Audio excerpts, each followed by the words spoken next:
kuidas sa nii rõõmus oled? Ükskord mult tööl ka küsiti, kui mul oli selline töö, et ma pidin kontorisse kella 8 ilmuma iga päev ja ma ei ole hommikuinimene. Ja siis mult ülemus küsis, et kuule, kuidas sa alati nii positiivne oled? Ja siis ma mõtlesin, et ma ei ole selle peale kunagi mõelnud, aga ma sellel ajal käisin jalgrattaga tööl, et ma olin kuskil 10 kilomeetrit jalgrattaga sõitnud või 12. Ma olin sõitnud läbi Kadrioru pargi linnulaulu ja loomulikult ainult päikselistel päevadel, et kui päris nagu padusajuga me tulnud jalgrattaga. Ja mulle tundub, et see liikumine hoiab ikkagi seda korrust ka hästi paigas. Ja siis on juba hommikul kell 8, mitte hommikuinimesel võimalik ka tunda ennast nagu hästi. Liikumine ja ilmselt ka siis seesama, kui sa ütled, et sa tulid läbi Kadrioru pargi, et siis ka selline looduses olemine ikkagi. Et kui iga päev töötada kas kontoris või siis kuskil koolis olla või toas sees või kes täitsa töötavad veel kohtades, kus ei ole aknaid võib-olla, et ei saa absoluutselt seda loodusega koos olemise tunnet, et see võib väga madalaks selle emotsiooni viia. Kui ma käisin ülikoolis, siis esimeses ülikoolis, nüüd ma käin teises ülikoolis, aga kui ma käisin esimeses ülikoolis, õppisin näitlemist, siis meie kõik tunnid olid ju black box'is, mis tähendab, et seal ei olnud ühtegi akent ja hommikul kell 8 ma läksin musta kasti sisse, päev otsa olin mustas kastis ja õhtul sain mustast kastist välja. Nagu kaevuritöö.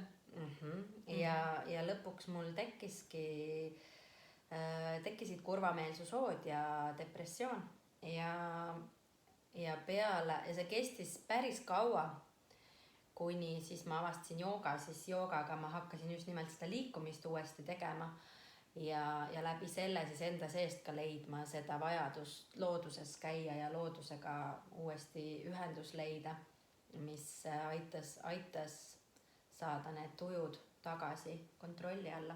Ja mis sa praegu õpid ülikoolis? Praegu ma õpin psühholoogiat, sest et see oligi nii huvitav, et tegelikult kui ma näitlemist õppisin, üks mu kursaõde küsis mult, et kuule, aga miks sa näitlemist tulid õppima, kui sa tegelikult tahad ju psühholoogiat õppida.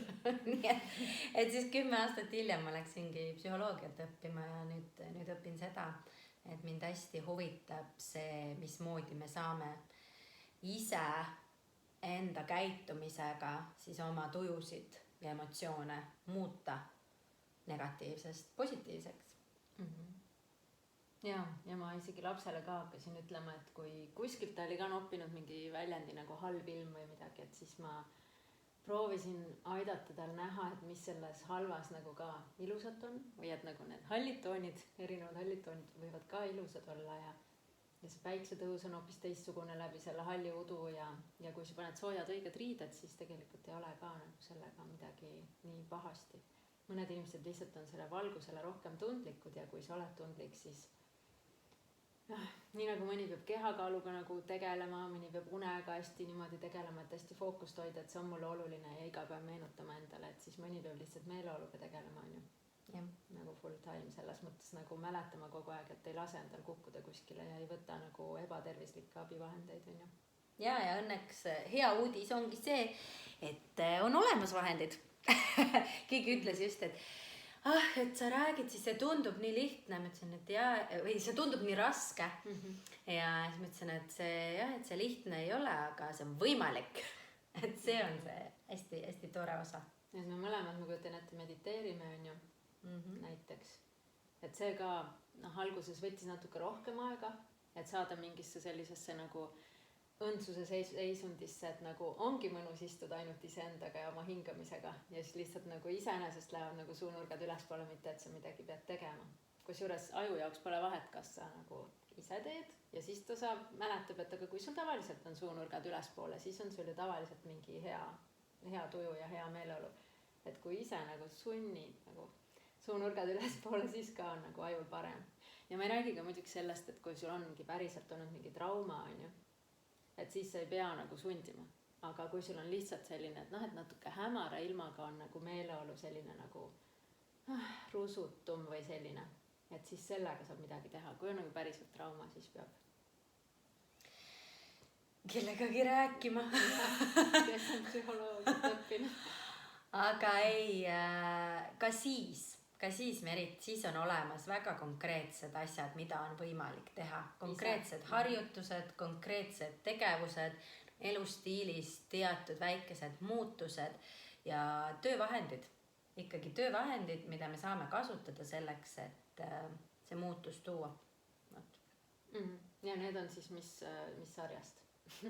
Need töövahendid erinevaid, sest neid on palju, et kindlasti hingamine, liikumine, nagu sa ütlesid, loodus, taimed, et neid võimalusi ja vahendeid on rohkem kui ainult üks. Ja üks tuleb praegu. Ja loomad. ja on jah. Ja muidugi on alati mingi rahulolematus, annab ka märku millestki, et sa peaksid midagi muutma.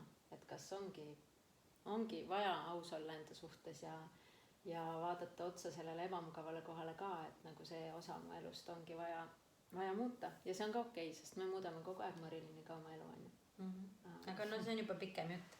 Selleks me peame juba eraldi kokku saama. Et rääkida sellest. Hästi. Saame.